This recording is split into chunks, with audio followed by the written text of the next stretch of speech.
I enjoyed the Xbox showcase as much as the next gamer, but I think we're getting a little out of hand when we say Microsoft has redeemed itself. I won't mince words, Microsoft has been pretty awful since Halo Infinite came out. There's the staggered content of that game, which left several players blueballed. Their 2022 release calendar was about as dry as a first party could manage, but if only that was their only dry-related thing in 2022, as Master Chief got his dick wet in an adaptation most have already forgotten about, while Sony and Nintendo have been crushing it in cross-media releases.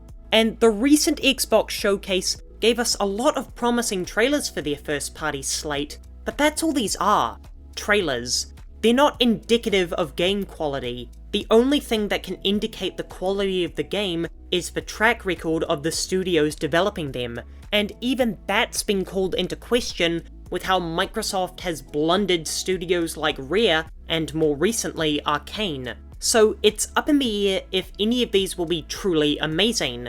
I have no doubt the fair majority will be serviceable, but we always get excited after an Xbox showcase. Then as the games trickle out, we're left more and more disappointed, waiting for that one game to knock Sony's socks off.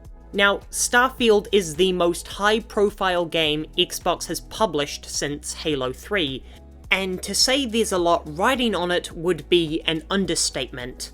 I think it's fair to say that Starfield is representing the brand image of all 25+ studios under the Microsoft Games banner.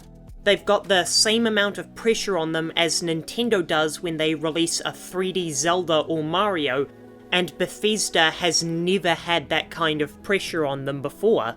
They've done everything right so far.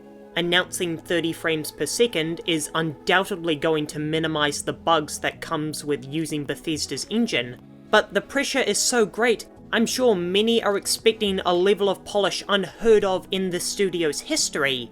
Here's the thing. About 3 years ago, I thought Microsoft was poised to finally combat Sony in the battlefield of exclusives. They had amassed a battalion of high-quality studios, all committed to working on exclusives for them.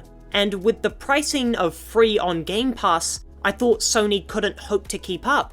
I thought it was all capped off with the purchase of Bethesda the day before Series X pre-orders went live. The ultimate buy, an entirely new publisher under Microsoft's wings. It was ready to ship out a legion of exclusive franchises. And then that day never came. Understandably, it wasn't going to happen immediately, but 3 years later and we're all still waiting?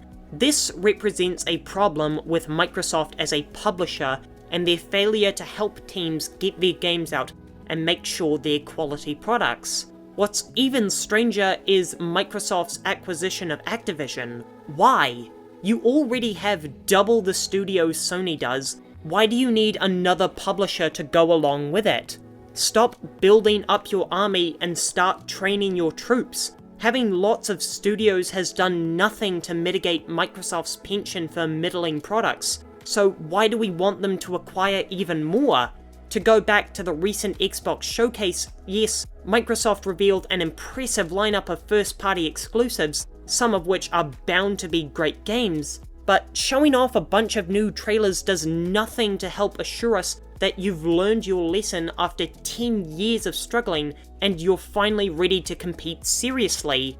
Hi-Fi Rush is the second best game this year after Zelda. They're moving in the right direction, but Redfall is the second worst after Gollum, so they're also zigzagging and have their shoelaces tied together.